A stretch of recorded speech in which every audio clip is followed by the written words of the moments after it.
Please subscribe to the channel to watch the latest videos. Over the course of the day, how did the crowd attack you? The crowd attacked me in a variety of ways, punching, kicking, pushing. Chemical irritants such as OC spray or pepper spray. I was beaten in the head with blunt instruments, including my own riot baton. I was pinned and crushed with a police shield. I can't remember all the different ways in which I was assaulted. Did you sustain injuries? I did. Which injuries? I experienced pain and bruising about my body and a swollen hand.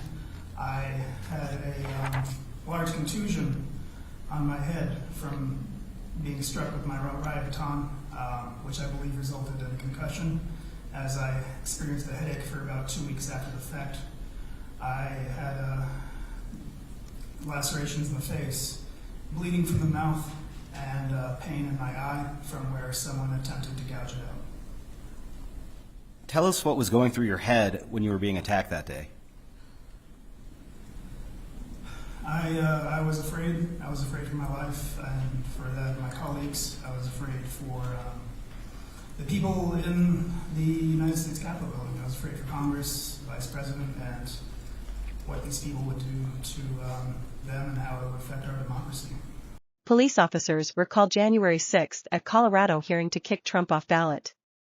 Denver, at a historic hearing Monday, attorneys for a group of voters argued that former President Donald Trump should not appear on Colorado ballots next year because, they contend, he fomented an insurrection and is barred by the U.S. Constitution from running again. Trump's attorneys disputed those claims and said voters, not judges, should decide whether he deserves another term. The first day of the hearing, which is expected to last a week, featured an exhaustive retelling of what happened at the U.S. Capitol on January 6, 2021, by a Democratic lawmaker who had to evacuate and 2 police officers who tried to stop the rioters. Both officers said they feared for their lives, and one described the assault on the Capitol as a terrorist attack. The case is part of an interlocking set of legal challenges across the country seeking to remove Trump from the ballot under a section of the Constitution's 14th Amendment that was meant to ensure supporters of the Confederacy did not gain office after the Civil War. The efforts have divided legal scholars on whether the provision can be invoked against Trump, but most acknowledge that these challenges are unlikely to succeed. This was an insurrection that Trump led, attorney Eric Olson said in his opening statement. As we've seen, he summoned and organized the mob. He gave the mob a common purpose, to disrupt Vice President Mike Pence's certification of the election. Olson, a former state solicitor general, noted Trump used the word fight 20 times in a speech to supporters ahead of the riot. When his backers got to the Capitol grounds, Trump deployed his Twitter account to further rile them up, Olson said. Trump assisted them by holding off on sending help to put down the riot, he argued. Trump attorney Scott Gessler in his opening statement rejected the idea that Trump engaged in an insurrection, noting that in the same speech, Trump told his supporters to behave peacefully. Frankly, President Trump didn't engage, Gessler said. He didn't carry a pitchfork to the Capitol grounds. He didn't lead a charge. He didn't get into a fistfight with legislators. He didn't goad President Biden into going out back and having a fight. He gave a speech in which he asked people to peacefully and patriotically go to the Capitol to protest. Kicking Trump off the ballot would be anti-democratic, he said. Gessler, a former Colorado Secretary of State, told the judge to employ the rule of democracy by letting Trump's name appear on the ballot and having voters decide whether he should get to serve as president again. First on the stand was Daniel Hodges, a D.C. police officer. An attorney played footage of chaotic scenes from Hodges's body camera that included people attempting to yank his riot baton away from him and crowd members accusing him of betraying his duties by trying to keep them out of the Capitol. After each clip, Hodges detailed what had happened to him, saying that in one scuffle, a man grabbed his face and used his thumb to try to gouge his eye out. In other footage, Hodges and other officers tried to hold back a throng of people that was forcing its way through a Capitol tunnel. With the help of shields they had taken from officers, rioters pinned Hodges against a door frame, and someone ripped his gas mask off. The crowd heaved forward, crushing Hodges against the door as he howled in pain. I can't remember all the different ways in which I was assaulted, Hodges said on the stand. I was afraid, he said. I was afraid for my life and for that of my colleagues. I was afraid for the people in the United States Capitol building. I was afraid for Congress, the Vice President, and what these people would do to them and how it would affect our democracy. Also on the stand was Winston Pingion, who testified that he spent hours in the Capitol in hand-to-hand combat with rioters as a Capitol police officer. At one point, the crowd knocked him to the ground and took his baton, and he feared someone might gain access to his firearm. Pingion said he has post-traumatic stress disorder and left the police agency 9 months after the riot. Representative Eric Swalwell, Democrat, California, testified about the fear he and his colleagues felt when they were evacuated from the House floor as the mob advanced toward them. He and his fellow members of Congress watched Trump's Twitter feed with alarm when he castigated Pence, inflaming his supporters advancing toward the Capitol. We interpreted it as a target had been painted on the Capitol, Swalwell said. 2 former Trump officials who were slated to testify for those bringing the lawsuit backed out at the last minute, attorneys told the judge Monday. Olivia Troy, a former Homeland Security advisor to Pence, said in an interview that she determined her testimony was not needed given who else was testifying.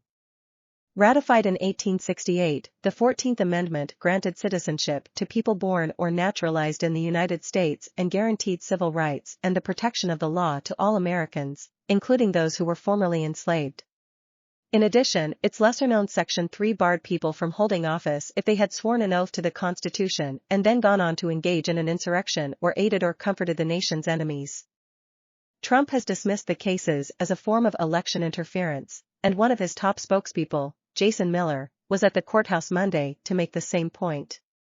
This is about trying to make the Trump campaign and President Trump spend money to try to distract away from beating Joe Biden in all of the swing states and now even the blue states, Miller told reporters. The voters brought their lawsuit against Colorado Secretary of State Jena Griswold, Democrat, who as the state's top elections official is responsible for determining whose names appear on the ballots. Griswold has said that she believes Trump engaged in an insurrection but wants the judge to decide whether Trump's name should be on the ballot. Trump and the state Republican Party have intervened in the case. The plaintiffs brought their lawsuit with the assistance of the Citizens for Responsibility and Ethics in Washington, a watchdog group that succeeded in getting a New Mexico County commissioner removed from office last year because of his activities on January 6. Similar lawsuits are being filed around the country, and courts will have to determine in the coming months whether Trump's name can appear on ballots as Republicans hold their primaries. The Minnesota Supreme Court is slated to hear arguments on Thursday over whether Trump can appear on the ballot in that state. The focus Monday was on January 6, but later in the week, Judge Sarah B. Wallace will hear from experts on several issues, including how often the Secretary of State keeps candidates off the ballot, what happens if the country elects someone who is not qualified to be president, and whether Trump's actions on January 6 qualified as engaging in an insurrection. Over the weekend, Trump asked Wallace to step down from the case because she gave $100 last year to a group that was formed after the January 6 attack to vote Republicans out of office and prevent violent insurrections. Trump's attorney argued that Wallace has shown bias toward the idea that January 6 was an insurrection by giving money to the group, the Colorado Turnout Project. The judge began Monday's hearing by saying she would not step aside. Wallace said that she does not recall making the donation and that she was unfamiliar with the group and its mission until she received the motion. I have formed no opinion whether the events of January 6 constituted an insurrection, she said, or whether intervener Trump engaged in an insurrection. Yvonne Wingate Sanchez contributed to this report. You just gaslit her. How Dean Phillips's first town hall went off the rails in NH.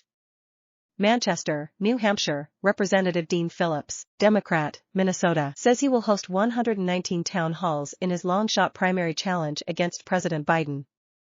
If the reception at his first is any indication of the next potential 118, the nascent campaign faces an even steeper uphill battle for the nomination than expected as a little-known congressman challenging an incumbent president.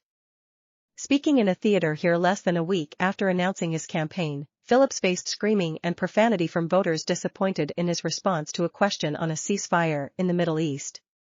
He was accused of gaslighting the lone black woman in attendance, who was escorted out of the event, but not before a handful of other attendees walked out of the room.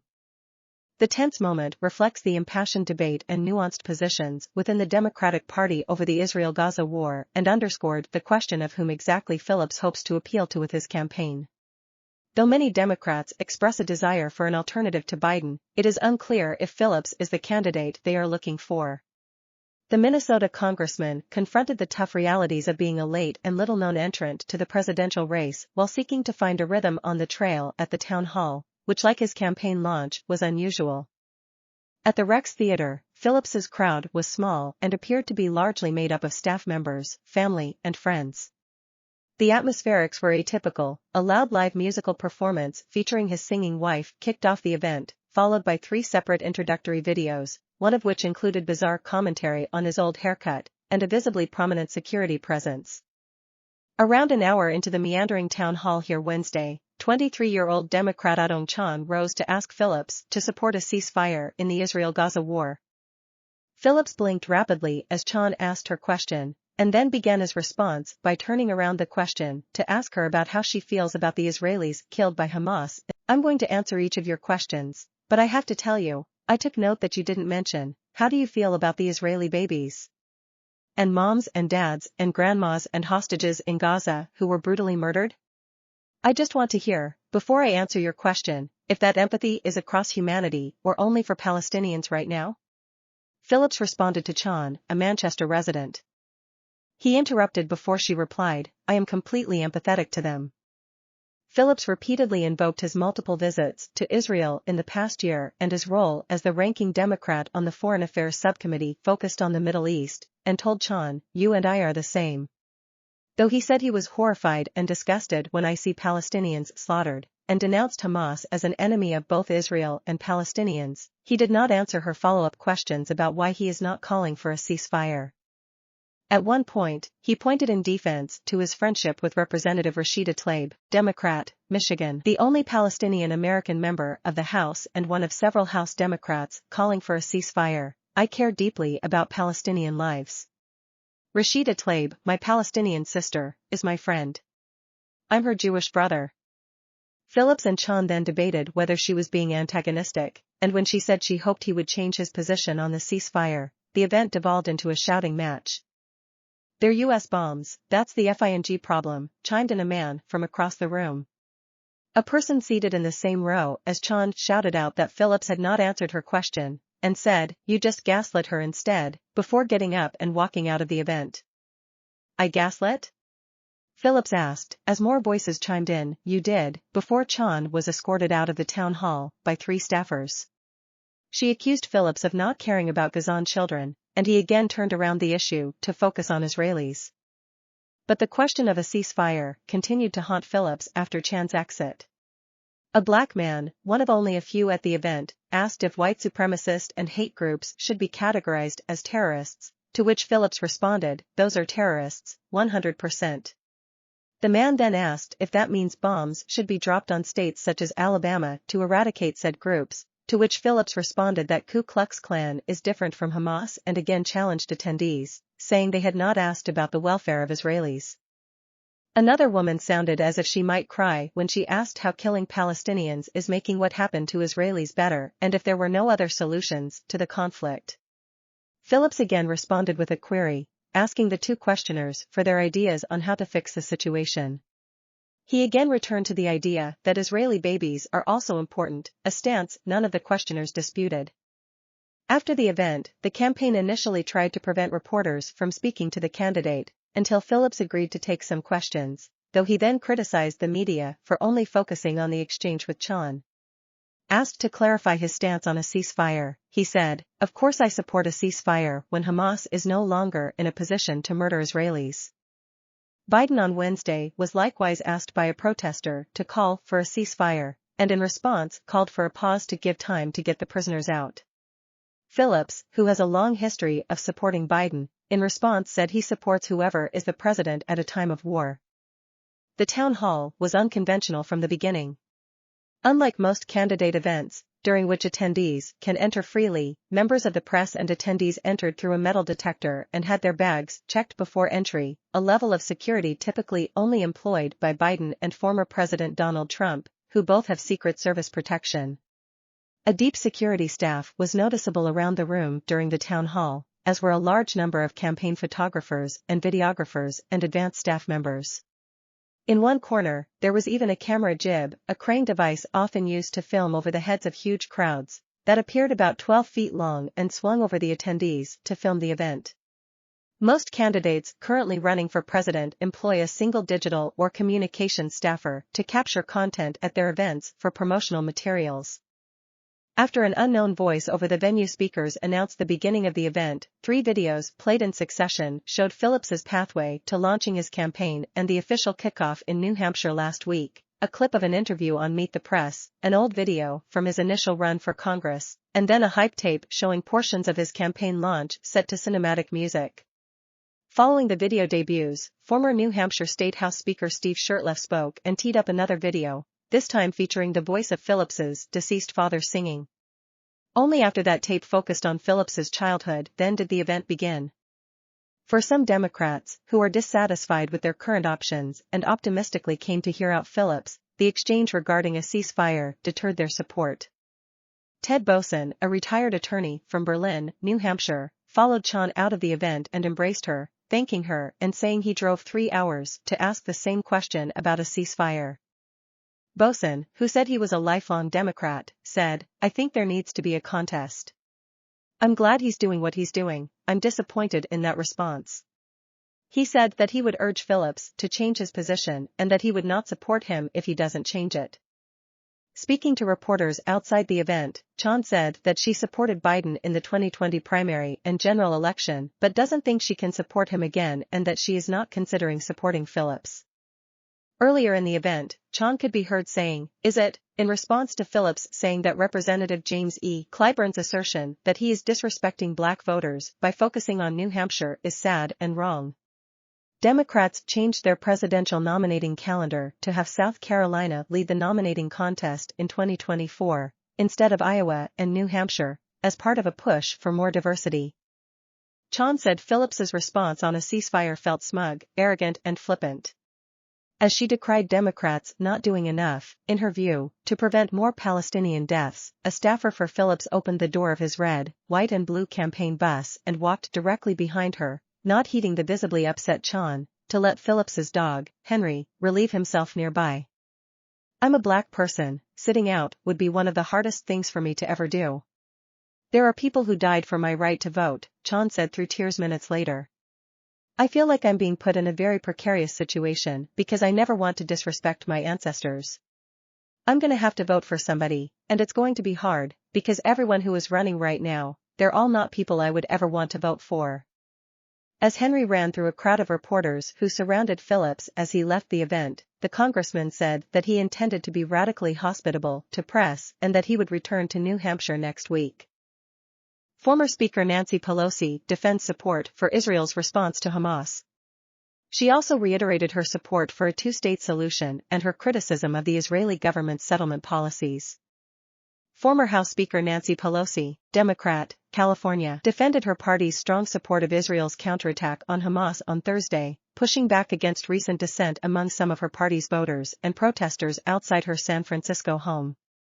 She said the forceful response by President Biden and most House Democrats should not detract from the other Democratic priorities. The party's leaders remain committed, she argued, to a two-state solution to the Israel-Palestinian conflict, to calling for Israel to abide by the laws of war and to defending the rights of Muslim communities in the United States. Hamas made an assault. Supposing they came into a raid here and killed over 200 people and kidnapped others and killed 1,000 other people going into their homes. This was outrageous. Now, how Israel deals with it in terms of not losing the lives of others in Gaza, they have to honor the rules of war going forward, Pelosi said. For a political purpose, should we have said something different about Hamas? No. It would not have been possible. A poll by The Economist and YouGov found this week that 22% of Democrats want to increase military aid to Israel, compared with 48% of Republicans. In contrast, 45% of Democrats want to increase humanitarian aid to Palestinians, compared with 8% of Republicans. Biden has proposed more than $14 billion in emergency aid to Israel, a move that is broadly supported within the House Democratic caucus. A separate national poll by Quinnipiac University found that 26% of Democrats disapprove of Biden's response to the war between Israel and Hamas, slightly higher than the 17% of Democrats who disapprove of his job performance overall. Among all voters, 42% approve of Biden's response to the conflict and 46% disapprove. Pelosi spoke at a breakfast organized by the Democratic group Third Way to discuss the political threat of a potential third-party bid by the group No Labels, which she said threatens Biden's re-election and the nation's future. Pelosi noted that House Democrats had previously voted to support an independent Palestinian state, and that a bill supporting the two-state solution would be likely to pass again if Republicans put it on the floor. She also reiterated her past criticism of the settlement policies of Israeli Prime Minister Benjamin Netanyahu. "I have gone to Israel time and again, as speaker and even before or as leader. I have always visited with the Palestinians. The only answer for peace there is to have a two-state solution," she said. "We can't say what we don't believe," she added. "We believe that 1,400 people were killed by Hamas, who is committed to the destruction of the State of Israel and is a terrorist organization, and cannot be allowed to do this again." Scott Clement contributed to this report. Representative Ken Buck to retire from House, cites election denialism by others in GOP. Representative Ken Buck, Republican, Colorado, said Wednesday that he would not seek re-election next year, expressing disappointment that many fellow Republicans continue to push the big lie that the 2020 presidential election was stolen. "Our nation is on a collision course with reality, and a steadfast commitment to truth, even uncomfortable truths, is the only way forward," Buck said in a video posted to X, formerly known as Twitter. "Too many Republican leaders are lying to America." Buck also cited Republicans downplaying the January 6, 2021, insurrection at the Capitol, in which a pro-Trump mob sought to stop the certification of Joe Biden's electoral win, as well as the GOP's claims that the ensuing prosecutions amounted to a weaponization of the justice system. "These insidious narratives breed widespread cynicism and erode Americans' confidence in the rule of law," Buck said. "It is impossible for the Republican Party to confront our problems and offer a course correction for the future while being obsessively fixated on retribution and vengeance for contrived injustices of the past." Buck's announcement came hours after Representative Kay Granger, Republican, Texas, also said she would not seek re-election next year. Like Buck, Granger was one of the roughly 24 Republicans who opposed Representative Jim Jordan, Republican, Ohio, for the speakership last month, and who drew criticism from hard-right parts of the Republican base for doing so. The holdouts ultimately forced Jordan to withdraw from the race, and both Buck and Granger later backed House Speaker Mike Johnson, Republican, Louisiana, for the leadership position. On Wednesday, in an interview with MSNBC's Andrea Mitchell, Buck hinted that other Republican lawmakers could announce in the near future that they would also be leaving Congress. Buck has indicated for some time that he has been interested in pursuing opportunities outside of Congress, confirming to the New York Post in September that he was interested in positions with CNN, Fox News, or Newsmax.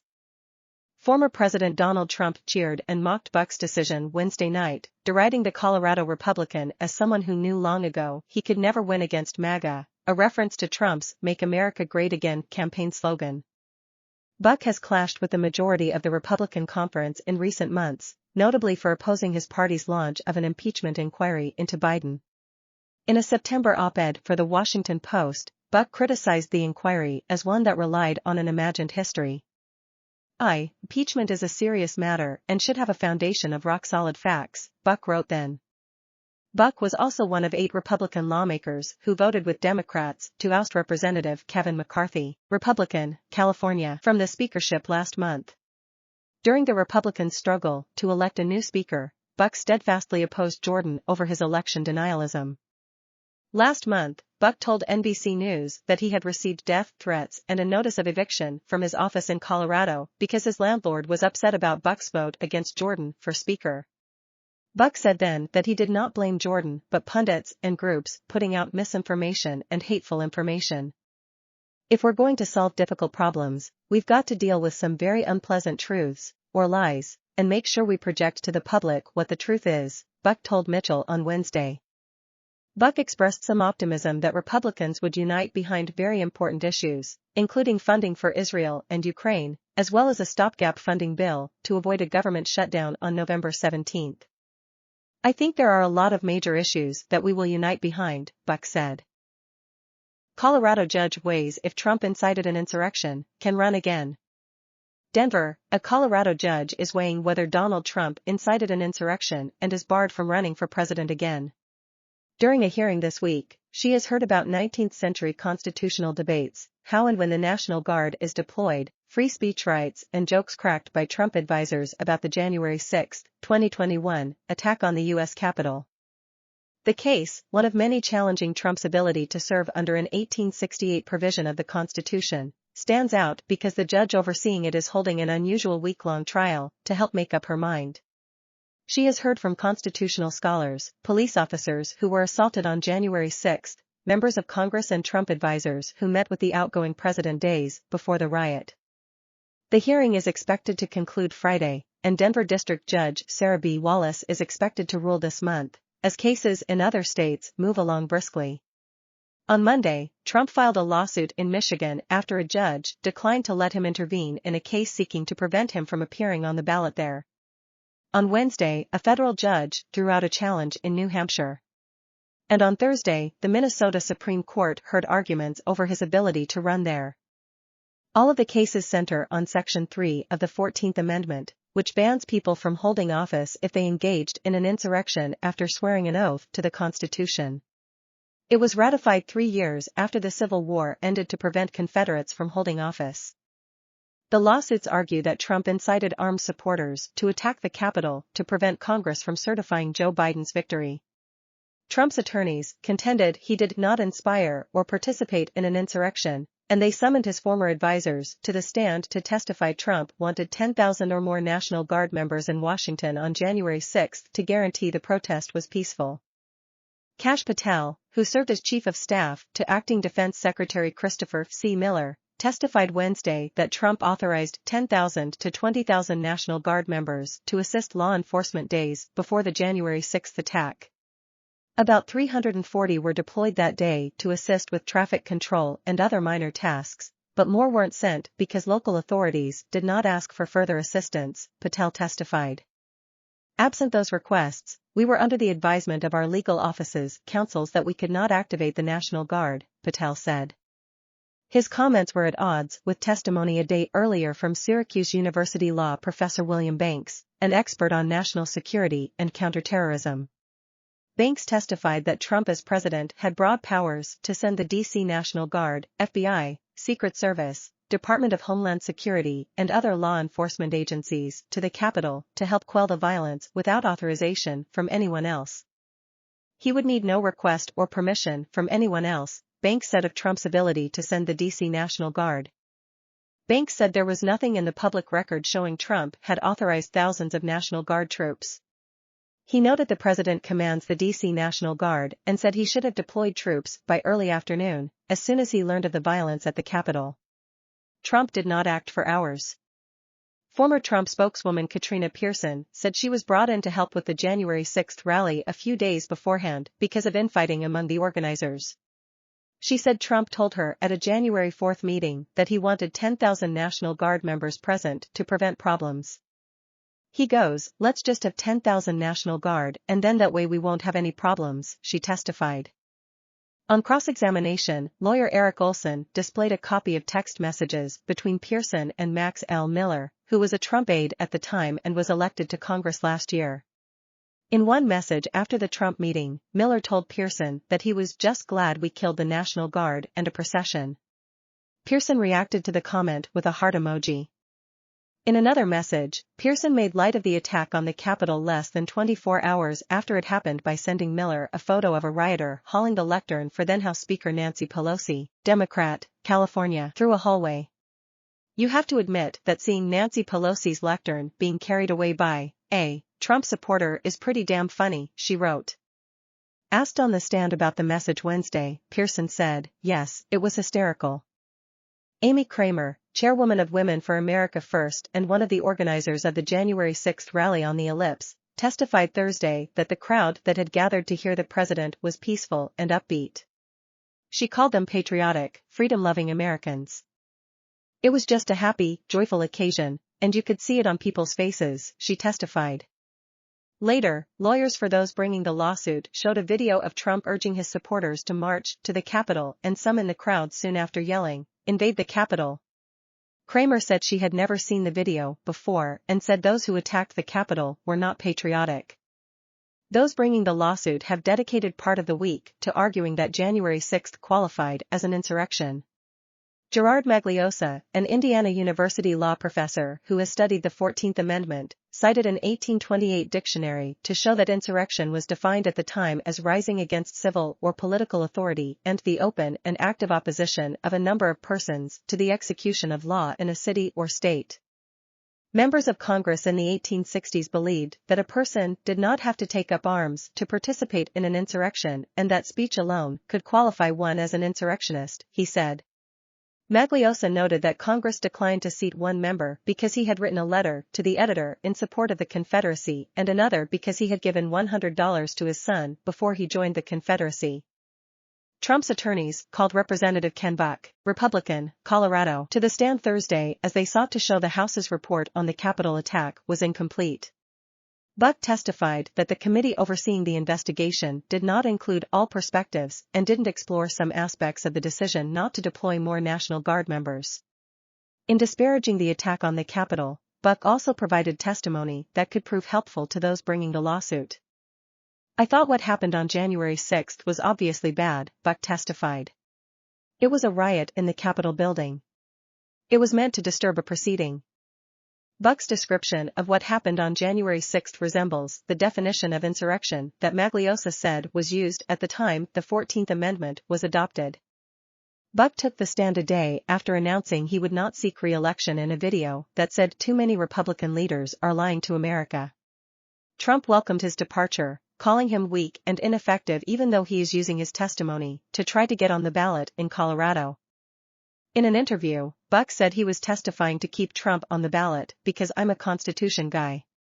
Peter Simi, an associate professor of sociology at Chapman University who has studied political extremism, testified that Trump's far-right supporters viewed Trump's January 6 speech as a call to violence because he repeatedly said they needed to fight and were at risk of losing their country.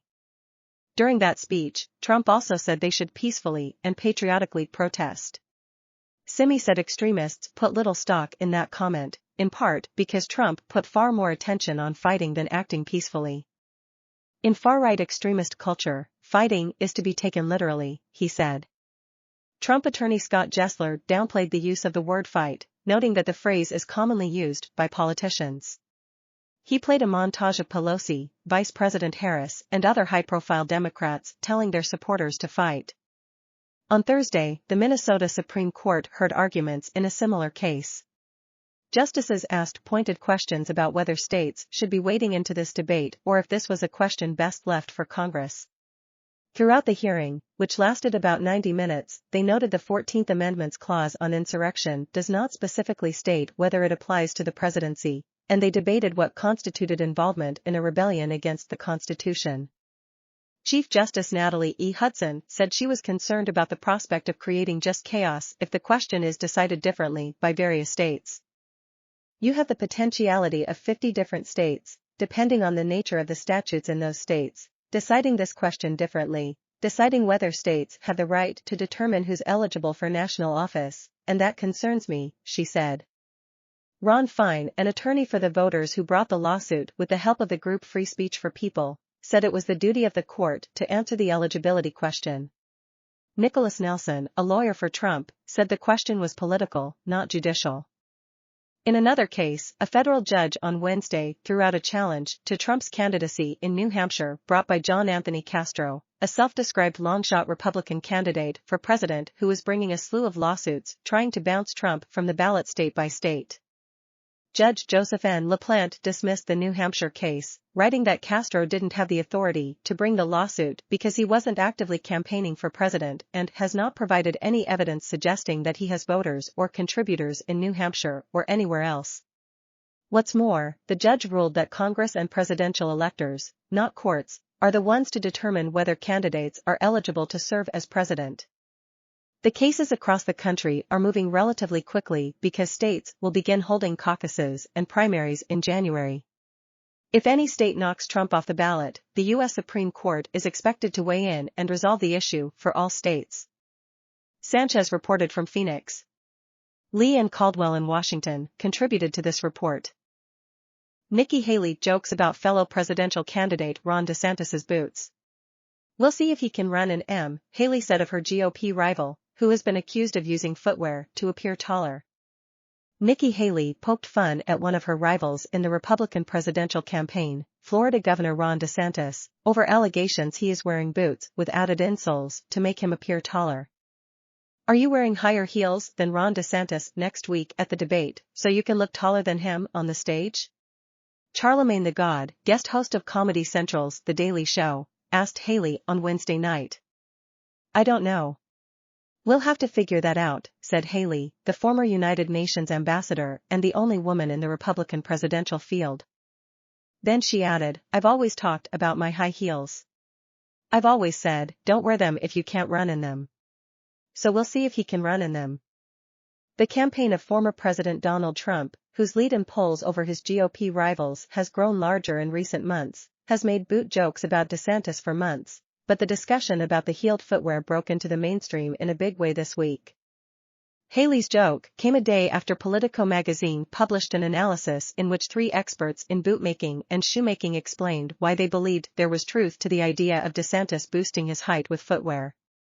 The Late Show with Stephen Colbert also referenced Politico's analysis in its opening monologue Wednesday night. "The scandal is that DeSantis isn't wearing the boots for fashion," Colbert said. "America's top cobblers believe that inside his boots DeSantis is probably wearing height-boosting insoles. This is no time for foot fetishes," DeSantis said Thursday night during an appearance on Newsmax, the conservative television network.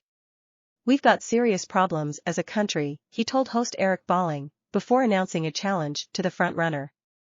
"I know Donald Trump and a lot of his people are focusing on things like footwear," the governor said, and he added that if Trump can summon the courage to attend the next debate, "I'll wear a boot on my head." Trump has declined to attend the first 2 Republican presidential debates and is not expected to attend the third in Miami on November 8. A July Washington Post profile of DeSantis's wife, Casey, noted that she selected the governor's footwear. "She knew the cowboy boots he should wear even though, at first, he complained that they hurt his feet, until a staffer suggested he buy dress shoes instead, at which point he said, 'Casey got them for me,' and that was the end of the conversation about the cowboy boots," the profile reads. But it was DeSantis's appearance in late September on HBO's Real Time with Bill Maher that kicked the attention on the presidential candidate's footwear into high gear. DeSantis wore a dark blue suit and cowboy boots and was seated for an amicable conversation with the host, who briefly mentioned his footwear. Though Maher acknowledged that people do wear cowboy boots with a suit, the host added, "But there were no cowboys in Florida, Ron." The governor smiled and said, "We're one of the top cattle states in America and that in the interior of Florida, nothing but cattle ranches." "Oh," Maher said. "All right. Well, I stand corrected." That appearance made its way around social media, with one TikTok clip of DeSantis seated on the show behind text that read, "Tell me he's not wearing hidden heels." The 9-second video, posted October 4, had more than 14 million views and 1.2 million likes as of Thursday evening. During an interview on the PBD podcast last week, DeSantis was asked about the widely seen TikTok video about his footwear. "This on TikTok went viral," said the host, Patrick Bet-David. "This thing got 1.2 million likes. And some people are wondering."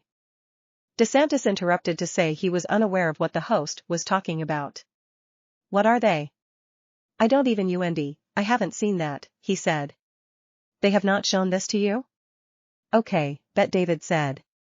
"What they're trying to say with this is that in your boots, you have heels." No, DeSantis replied. "Those are just standard, off-the-rack boots. Delving further into the issue, the host then asked the governor for his height. 5'11", DeSantis said.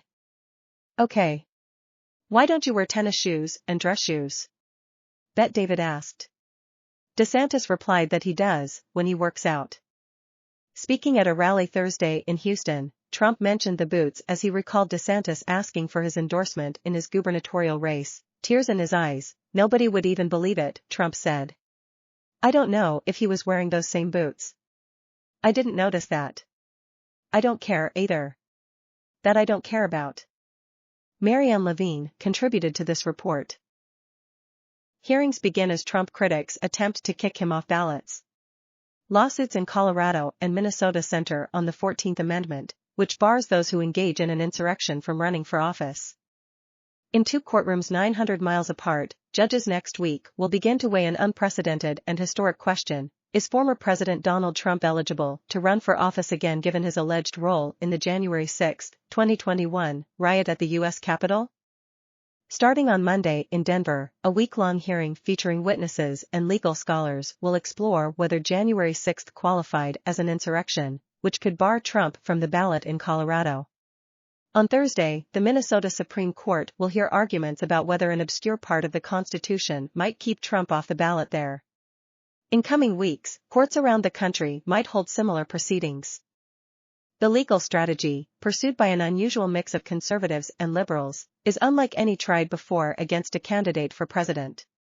Legal experts are deeply divided on the merit of the theory, but even its backers acknowledge they face stiff challenges. The effort hinges on an arcane provision of the 14th Amendment of the Constitution, which was adopted after the Civil War and is renowned for protecting Americans' civil rights. The amendment's lesser-known Section 3 states that people cannot hold office if they have previously taken an oath to support the Constitution and then engage in an insurrection or provide help to the nation's enemies. It was adopted to prevent former Confederate soldiers from gaining office and using their authority to undermine Reconstruction. Until now, it has been little considered since that era.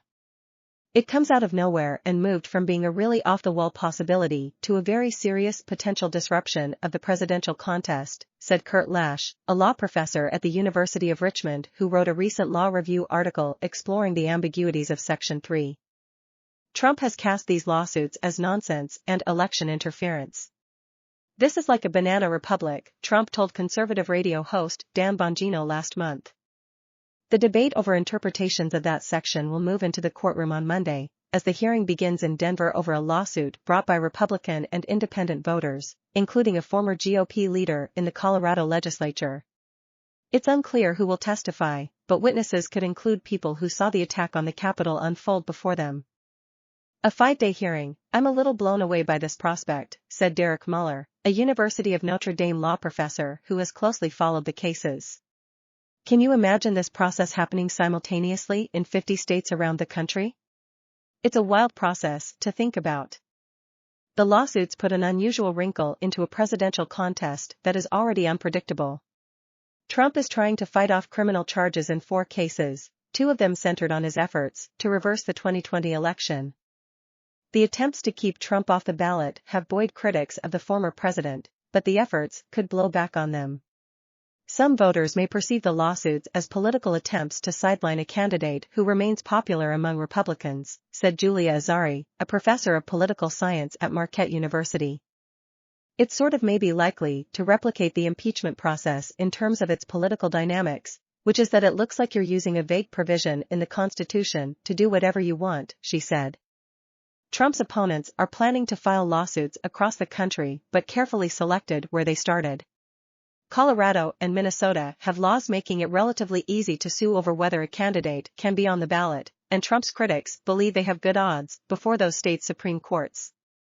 The Colorado lawsuit argues that Trump should be barred from running for president again because of his actions after losing the 2020 election, including by pressuring state officials to reverse the results and telling armed supporters gathered near the Capitol ahead of the riot to fight like hell.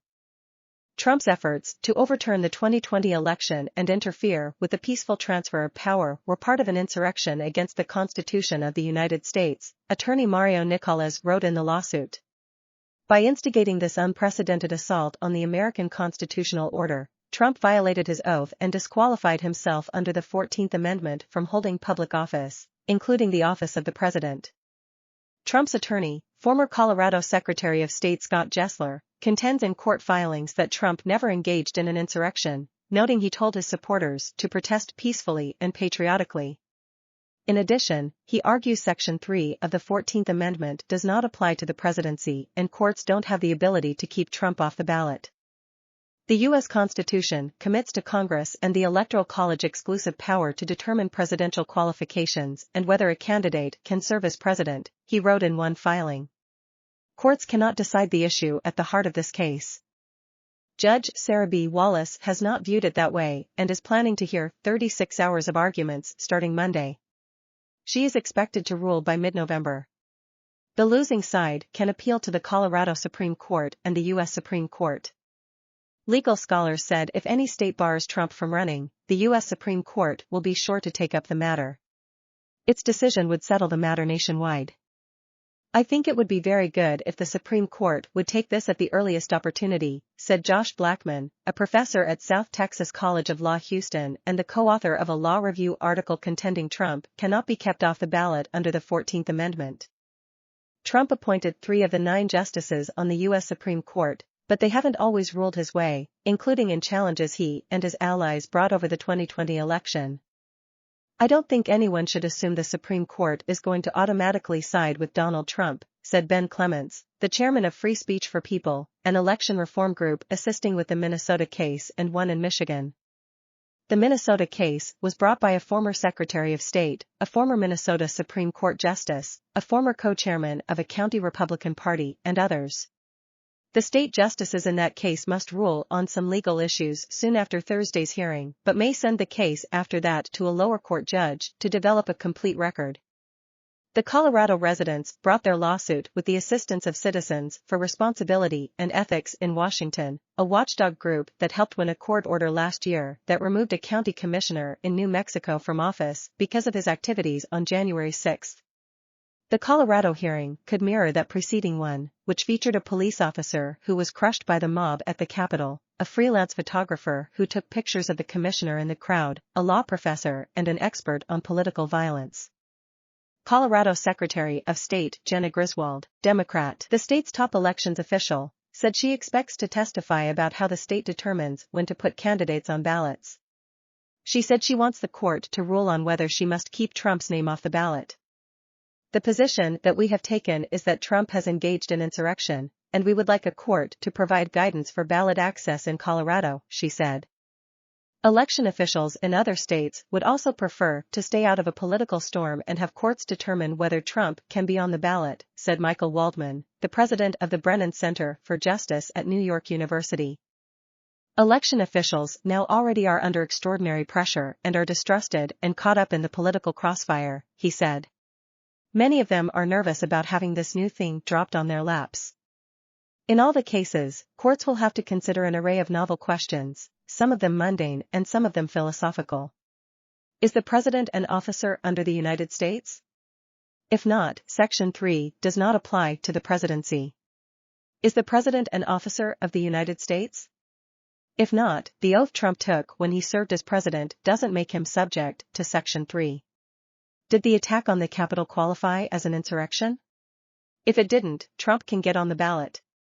If it was an insurrection, is it one Trump engaged in? If he didn't, he can run again. The number of questions speaks to the obstacles for those who are bringing the lawsuits. They need to succeed on every argument. If Trump prevails on any, he will get to run for office again. While the lawsuit against the New Mexico County Commissioner succeeded last year, others did not. A Georgia judge shot down a lawsuit last year that attempted to keep Representative Marjorie Taylor Greene, Republican, off the ballot. The judge found she did not participate in the attack on the Capitol even while finding her rhetoric leading up to it was inflammatory. Alan Rosenstein, an associate law professor at the University of Minnesota who is hosting a virtual conference on the 14th Amendment on Monday, said he considers Trump a threat to democracy but is not sure he should be prevented from running. It's just not clear if America would remain a liberal democracy after a second Trump presidency, he said. On the other hand, you have the possibility of taking the front-runner of a major political party out of the race in a way that is, at least in the short term, anti-democratic, and who knows what in the long term it will create. Who knows if taking Trump off the ballot will solve the problem of Trump or inflame it even further? It's very unclear. How Trump critics hope to use the 14th Amendment to kick him off ballots.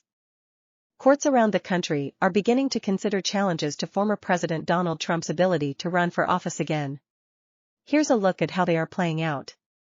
What's the legal argument for keeping Trump off the ballot under the 14th Amendment?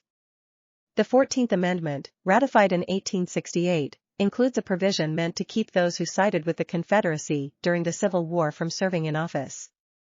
Specifically, Section 3 states if someone took an oath to support the Constitution and then participated in an insurrection, he or she cannot hold certain offices.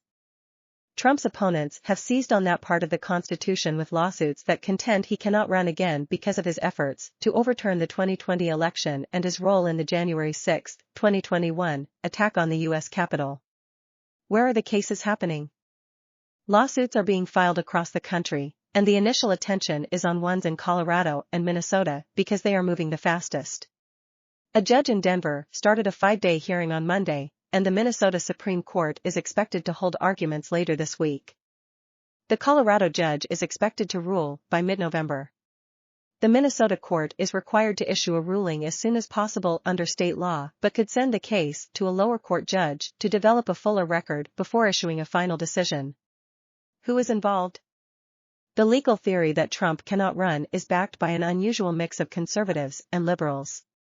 Voters are bringing lawsuits with the assistance of watchdog groups like Citizens for Responsibility and Ethics in Washington and Free Speech for People.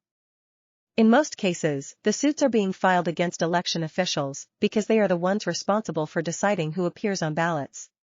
Election officials in many cases have tried to stay out of the fray and asked courts to decide the matter without taking a stance on whether Trump can run. Trump and branches of the Republican Party have intervened in some of the cases. What is the timeline? The lawsuits must move quickly because election season is approaching, with Iowa's caucuses scheduled for January 15th. Many courts may rule after then, but the cases become more politically complicated as more caucuses and primaries are held through the spring. The Republican National Convention begins July 15th, and all sides hope to have the issue resolved well before then. What happens after the initial rulings? The Minnesota case started in the state Supreme Court, and the cases in other states are expected to eventually get to their high courts. Rulings by state Supreme Courts can be appealed to the U.S. Supreme Court. The U.S. Supreme Court can take cases if it wants, but is not required to do so. Will the U.S. Supreme Court get involved? Legal scholars say the U.S. Supreme Court is unlikely to take up cases if the states let Trump remain on the ballot. The High Court will almost certainly get involved if any state prevents Trump from getting on the ballot, they say. Has this issue come up before? Section 3 has gotten little consideration since the era just after the Civil War, until recently. Last year, Section 3 lawsuits against Representatives Madison Cawthorn, Republican, North Carolina, and Marjorie Taylor Greene, Republican, Georgia, failed to keep them off the ballot. Cawthorn went on to lose his primary. Greene continues to serve in Congress. But a judge in New Mexico last year removed a county commissioner from office after the official was found guilty of a misdemeanor for trespassing on the Capitol grounds on January 6. The state judge determined Couey Griffin, an Otero County commissioner and the founder of Cowboys for Trump, could no longer serve in his position as a county official because he had violated Section 3.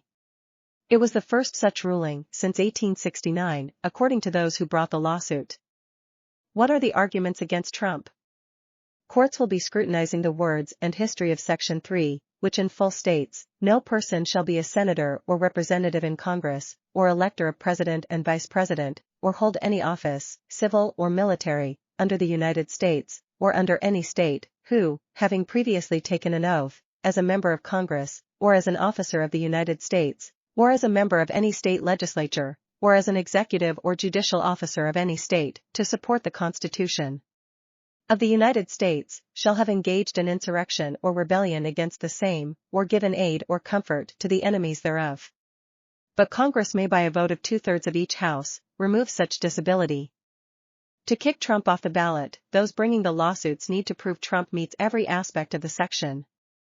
That gives Trump and his backers many arguments against the legal theory. Some of them are below.